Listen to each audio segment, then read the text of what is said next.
Nitekana umunezero nsubire ngusuhuze nkwakaze nshuti mukunzi wacu wobandanya kubana natwe ngaha kuri ino mboneshakure igushikiriza amakuru, inkuru kumwe n'ibiganiro bigezweho biriko biravugwa irya nino mu gihugu cacu ciza c'Uburundi ndetse no hakurya y'imbibe z'igihugu cacu ciza mu yandi makungu.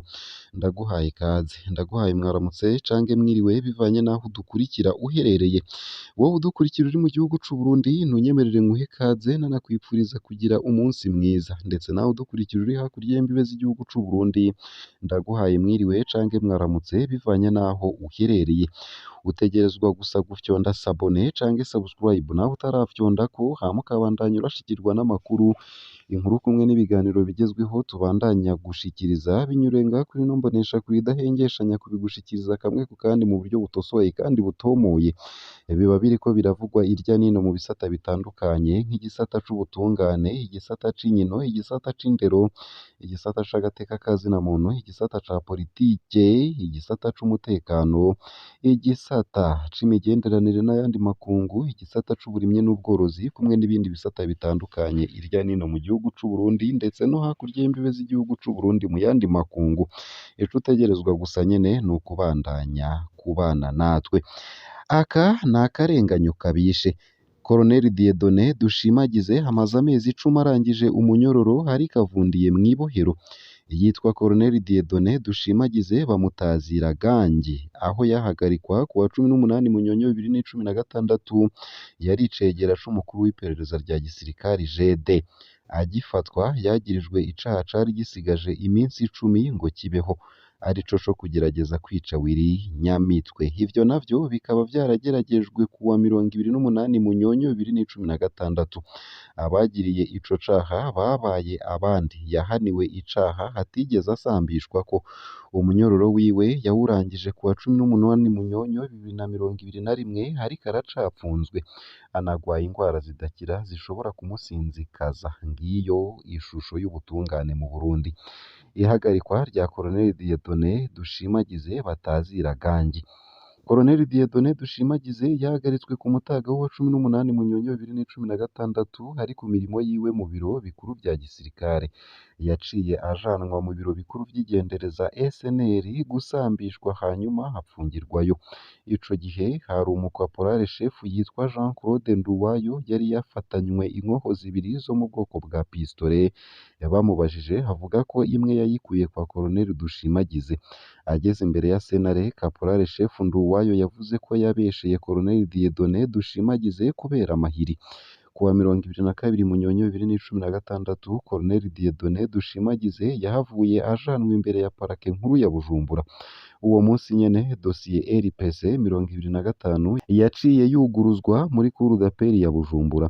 Colonel Dushimagize ajanwa mw'ibohero rikuru rya Mpimba. Mu Mpimba Colonel Dushimagize yarakubaguwe na Julien Manirakiza batazira Dume, umunyororo yitwa ko ajejwe umutekano mu Mpimba, yongera apfungirwa aho cazira kabonana n'abandi, ico bita isoloma mu rurimi rw'igifaransa. Ku itegeko rya OPCD Deo Bigirimana batazira Rutwe yari umuyobozi w'ibohero. Ku wa 10 Kigarama 2016 Colonel Dushimagize yarajanywe muri chambre de conseil kugira sentare yemeze ifungwa ryiwe canke imuhe kuburana yidegembya. Colonel Dushimagize ntiyigeze amenyeshwa ingingo ya chambre de conseil. Ku wa 15 Ruhuma 2017 Colonel Dushimagize yungururijwe mw'ibohero rya Bubanza. Urubanza rwa Colonel Dieudonné Dushimagize muri Gitugutu, Munyonyo ndetse na Kigarama 2017 no muri Nzero na Ntwarane 2018 Colonel Dieudonné Dushimagize yararengukijwe kuburana muri cour d'appel i Bujumbura.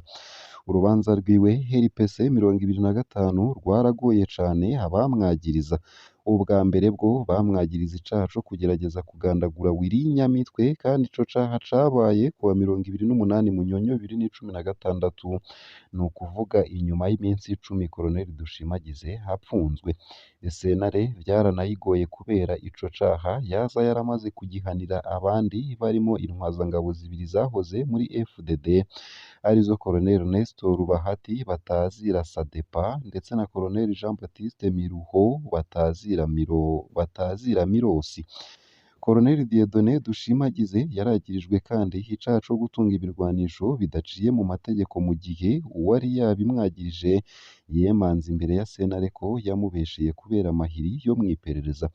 Muri Ruheshi 2018 Cour d'appel ya Bujumbura yahavuye icira Colonel Dieudonné Dushimagize igihano c'umunyororo w'imyaka 10 ibanje guhindura icaha imwagiriza be n'amande y'ibihumbi 500 vy'amafaranga y'amarundi.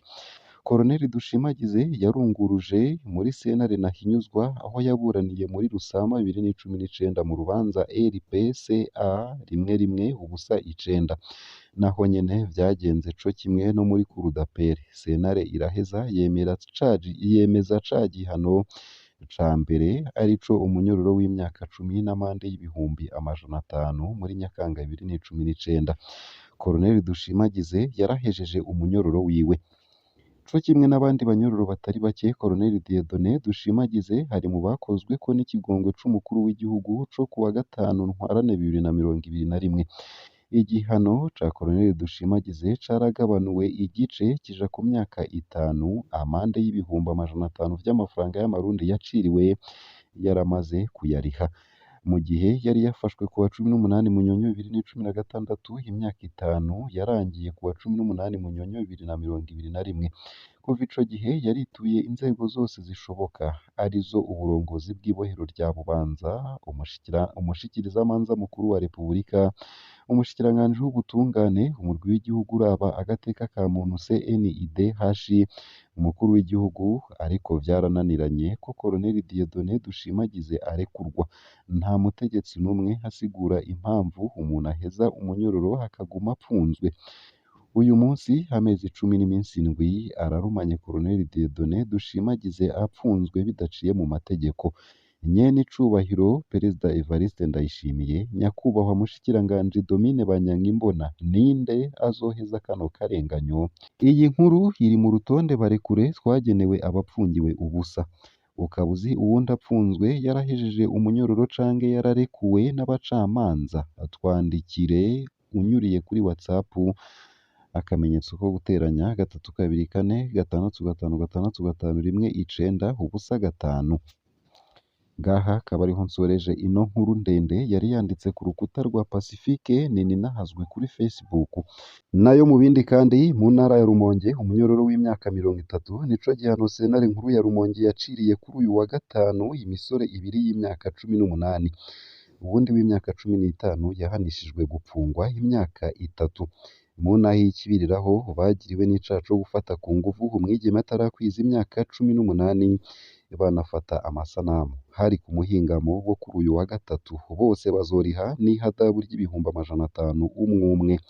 Hagati aho sentare yategetse ko umwe muri abo babiri hazoriha amafaranga yo gutangaza urwo rubanza mu kinyamakuru ca leta. Telefone yafashe ayo masanamu ngo izogurishwa amafaranga ashirwe mu kigega ca leta. Abo bakuze bazotanga kandi indishi y'akababaro y'imiliyoni 10 baha uwo mwigeme. Umuryango w'umusore w'imyaka 15 nawo uzotanga imiliyoni 5. Bose nabo muri karitiye Kanyinkoko mu gisagara ca Rumonge. Urubanza rwaburanishijwe mu mwiherero kuko harimwo uwudakwije imyaka 18. Ayo masanamu niyo bakoresheje mu gutera ubwoba uwo mwigeme nk'uko amakuru ava mu Kanyinkoko abivuga, ngo bamubwira ko bamurondeye ntabitabe canke ngo avuge ivyamushikiye bazoca bayakwiragiza ku mbuga ngurukanabumenyi. Nayo mu gusozera ano makuru kandi womenya ko umugambwe seneri umenyesha ko utanezerejwe n'inama yabaye ku munsi w'Imana itunganijwe n'abo wita akarwi kiyonkoye kuri uwo mugambwe. Uwurongoye yabivugiye mu kiganiro n'abamenyeshamakuru kuri uyu wa gatanu. Agathon Rwasa kabatangazwa n'ingene babironkeye uruhusha kandi umushikiranganji w'intwaro hagati mu gihugu yarahagaritse ibikorwa byose vyerekeye uwo mugambwe. Kubwiwe ntivyumvikana ingene umushikiranganji ataco yakoze ngo abuze iyo nama, aho avuga ko itemewe n'amategeko kandi bari babimumenyesheje. Akaba agira ati bitwereka yuko umengo ingingo yafashe yoba ari ingingo y'akankanzi canke yoba ari ingingo idafise intumbero yo kurondera ko ibibazo bitora umuti, ahubwo ko yoba yorondeye ko ibibazo birushiriza ko gukomera. mugabo ivyo vyose kuri twebwe twibaza yuko ata neza bishobora kuzanira igihugu. Kuri ivyo umushikiranganji w'intwaro yo hagati mu gihugu yashikirije ko ata ruhusha yatanze rwo gukora inama. Ngaha akaba ariho nsoreje ano makuru nari naguteguriye ariko aravugwa irya nino mu gihugu c'u Burundi. Ico utegerezwa gusa ni ukubandanya kubana natwe. Kubana natwe ni ukumanuka munsi y'ino video hama ugafyona imbere y'ijambo Isange TV. Haraba handitse ijambo subscribe nawe ukoresha YouTube y'icongereza canke ijambo s'abonner nawe ukoresha YouTube y'igifaransa. Urafyondako hama uba uduhaye intererano yawe yo kuja turagushikiriza amakuru, inkuru kumwe n'ibiganiro bigezweho tubandanya gushikiriza biba biriko biravugwa irya nino mu gihugu c'u Burundi ndetse no hakurya y'imbibe z'igihugu c'u Burundi mu bihugu bibanyi nk'igihugu c'u Rwanda, igihugu ca Repubulika Iharanira Rusange ya Kongo, igihugu c'u Buganda, igihugu ca Kenya, igihugu ca Tanzania kumwe n'ibindi bihugu bibanyi vyo hakurya y'imbibe z'ivyo bihugu bibanyi mu yandi makungu ya kure. Ndakwipfurije kugira uwa gatandatu mwiza ndetse no kubandanya uraroranirwa mu vyo uriko urarangura uwu munsi.